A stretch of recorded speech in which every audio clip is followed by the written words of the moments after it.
What is good, everybody? Welcome back to another video here on my channel. I know it's been a minute, almost 5 months, if not 5 months at this point. Um, I am a head coach of a varsity high school basketball team, and so during the season, just the practice and film and workouts on top of my other job, it just becomes tough to have enough time to watch enough basketball, let alone create content around it as well. But the season's over. Should have some time to get into a rhythm, and I'm excited to get back into it.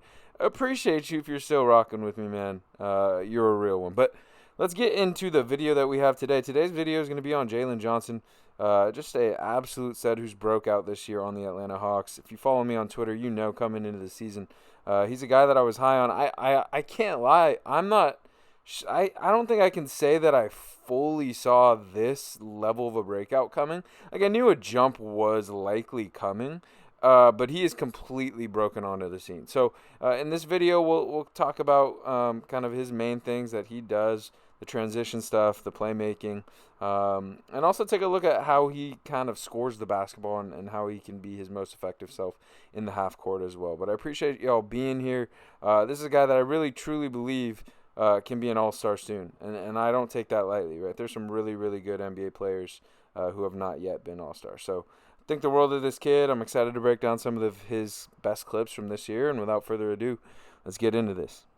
All right, so to start, I feel if you're talking about Jalen Johnson, you've got to talk about the transition ability, the play finishing ability, because that right now is where he thrives as a scorer. And we can get more to the half-court stuff later, and we'll get way deeper into the playmaking stuff.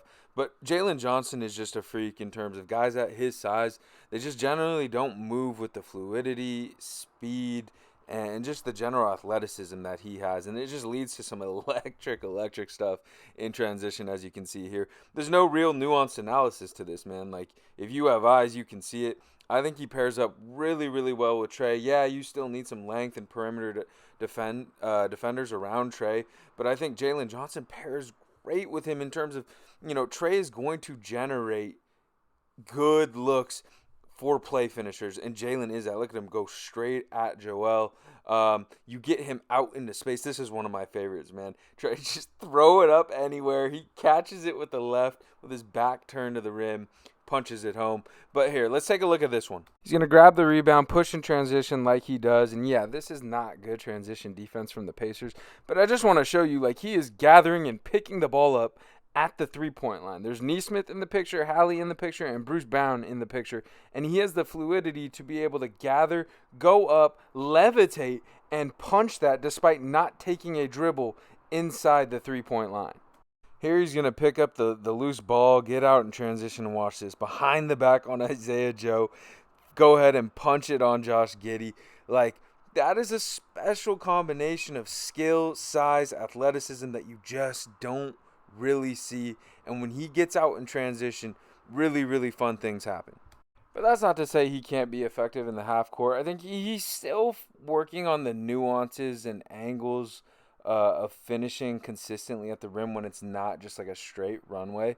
But I fully believe he'll get there. And why I think, we touched on it a little bit earlier, but I think he's such a great pairing with Trey because Trey is so good in the pick and roll. And so often Trey attracts so much attention. He draws two.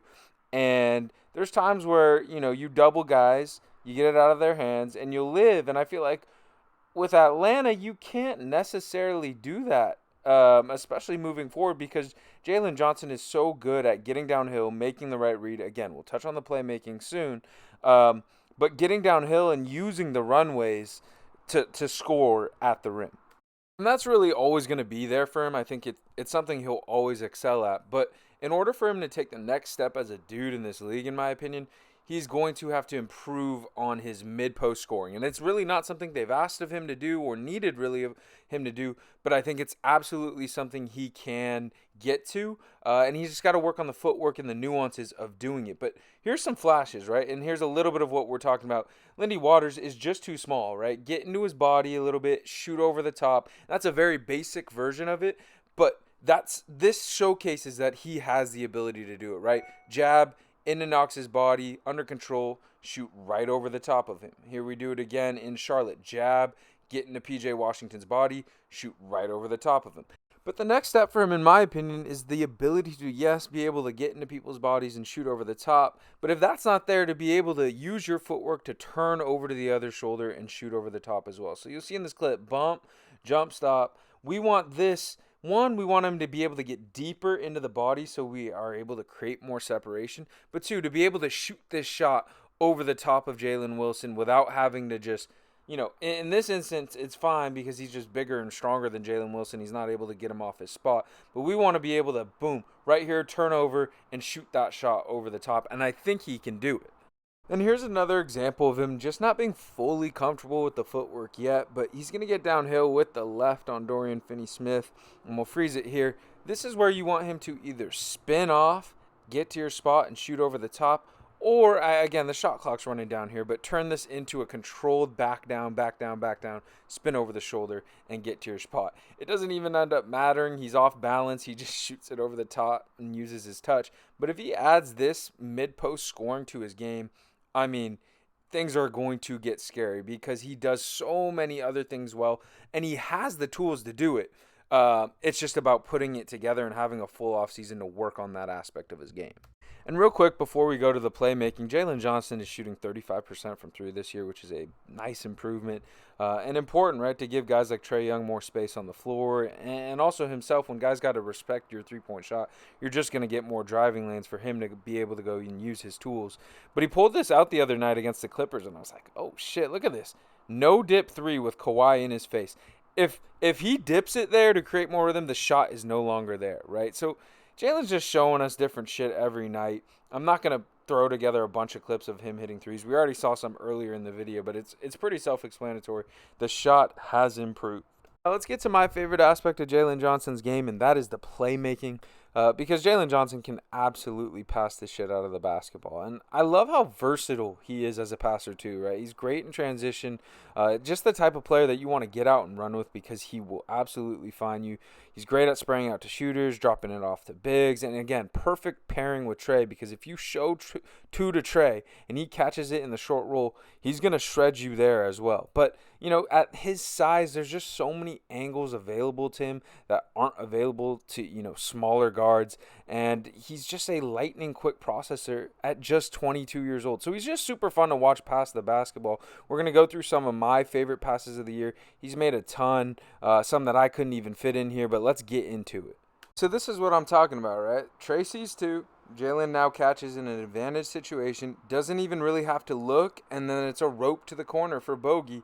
You put two on the ball, put Jalen in an advantage situation, it's generally not going to end up well for you. Again, you just want to run with Jalen in transition. He gets the rebound, lefty dot to DeAndre, right in perfect rhythm, catch and shoot.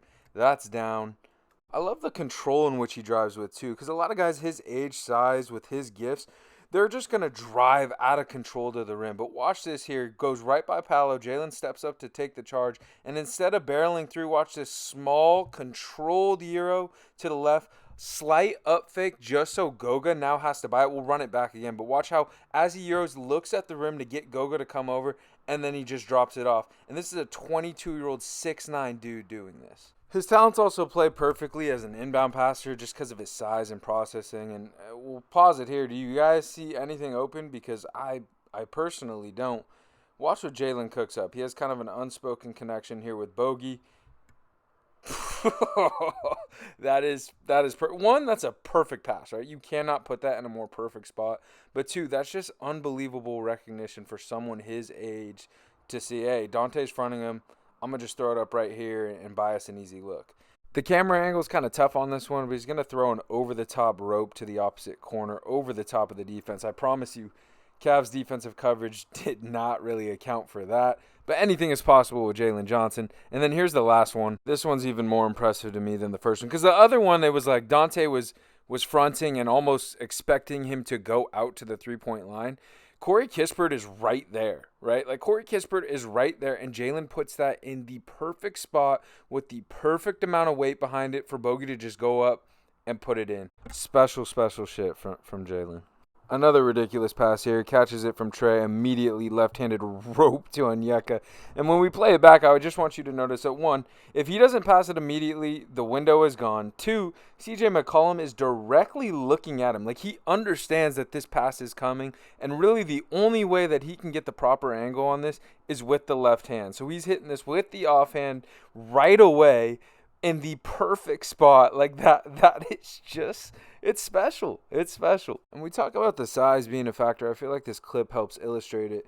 Right here is when he picks up the ball and decides to make this pass. One, that's great vision and processing. But two, he's got to get this over Steph, over Dre, but with enough speed on it that Clay can't get there and disrupt the lob.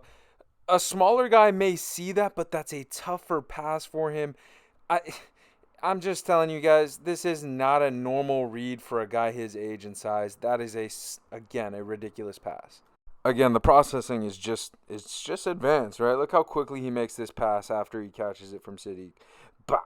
To the rolling Onyeka. Again, if he waits even a half second longer, that's probably getting deflected. He knows before he even catches the ball where the ball needs to go. That's just a dime. Here's another play to showcase the processing. As soon as he catches this pass from DeJounte, boom, out of his hands, perfectly weighted over the top for Onyeka to go get. So you just got a guy who has just special God-given ability to pass the ball, but who also processes and reads the game at a super, super high level. And then obviously this plays out very well in transition too. We've seen the play finishing. Watch this, right? No, don't worry, Trey. I got it. Look Austin Reeves off to the left. Cross him back over. Draw Jackson Hayes. Drop it off to Clint. There's so many dudes with raw athleticism that when they get into the open floor, they just want to put their head down and get to the basket. Look at the skill and control that Jalen Johnson has in the open floor. All right, so he's going to pick off this Chris Dunn pass, and now we're out in transition, right? Bet. We've got numbers, 4-on-3.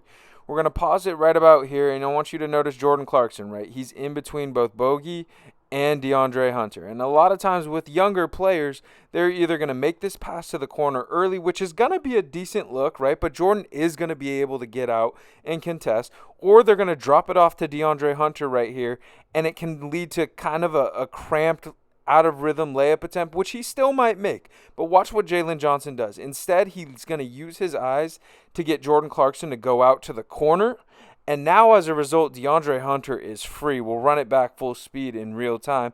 But those are the type of decisions and the type of processing that lead to really good looks that you may not see in real time, but that Jalen Johnson has.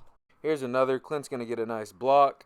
And then immediately, let's get the ball to Jaylen. Jaylen's going to push. And honestly, like, Utah's back. Like, it's not like it's a perfect downhill situation, but Jalen Preston is just too small, under control, bump, spin off, draw Talen Horton-Tucker.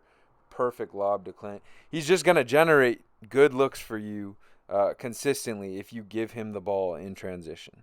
This is from the same game. Doesn't technically count as an assist, but it essentially it was. And look at this. Over the head, perfect bounce pass to DeJounte Murray, who does end up smoking it, but perfectly weighted, so it's ahead of Bryce Sensabaugh, but DeJounte doesn't have to slow down. He doesn't have to speed up. It is just a perfect pass. And, man, I just love watching this kid pass. Now, obviously, he's going to get out and run and do his thing too, but he's great at these hit-ahead passes as well. You know, he makes a lot of these where he gets the rebound and he immediately looks up, right? And again, it's one thing to notice them. It's another thing to perfectly over the top of the defense, right? It may look easy, but you have to weight it perfectly so that it gets over the top of the defender's hands, but also gets to your teammates' hands in a way where they can catch and have, like, good momentum towards the basket. Anyways, guys, that'll about wrap up the passing section. I hope you guys have enjoyed watching him pass as much as I did. And again, right, like, the fact that he is such a force downhill as a play finisher just opens more things up, right? Like, there are some really good passers in the league. You know, someone like Josh Giddey comes to mind, or even Ben Simmons, who don't at this point really put that much pressure on the rim or can't shoot or have holes, which make it easier for defenses to play so they aren't in a position to really punish you as much with passing. But because Jaylen can put so much pressure on the rim and can shoot a wide open shot, he's just put in positions now where if you show any extra attention, he's going to burn you. And that's why I am so high on this kid moving forward. And I wanted to throw this in here because I was watching the Hawks Jazz about a week ago. Both teams were missing a lot of their guys. It's later in the season, but it was a pretty back and forth game, and ultimately the Hawks were down 2 with about 5 or 6 seconds left. Anyways, they inbound it. The Jazz show 2 to DeJounte Murray to get it out of his hands. He makes a good skip pass over the top to Vit Krejci, who gets a wide open look from 3 to win the game. And he is going to eventually miss it. The tape will roll. But they caught this clip after the game of Jaylen going up to Vit Krejci. Here it is right here. And Vit is legitimately smiling ear to ear. Look at this, right? Like, that is just a good teammate. And you can tell by the way he plays basketball. He plays basketball for others. He plays the game the right way. And I just thought that was a really, really dope moment captured in real time where, he's not doing that for the cameras. He's just showing genuine love for his teammate in a moment where he came up short. Of course, we got to close with this clip from the other night. Oh, my God, Jaylen. That's just special athleticism. He levitates once he gets off of 1 foot. I was editing this video. This is like a multi-day process, right? And I've been gathering all these clips. Oh, my God. And I was already past like the play finishing ability, but I had to make sure I got this in there. But I hope you guys have enjoyed this breakdown of Jalen Johnson's game. Truly feel like this guy is going to be an all-star sooner rather than later. And I know things haven't been great for the Hawks recently, but really when you have Trae Young and you have Jalen Johnson, I really believe it's only a matter of time. It's just about finding the guys that best surround those two. But if you got those two building blocks, like, things are going to work itself out eventually. But I appreciate y'all. I know it's been a while. Looking forward to getting back here with more consistent uploads. Please do like, share, and subscribe if you get an opportunity. It really does help the channel out. And I'll see you guys later. Peace.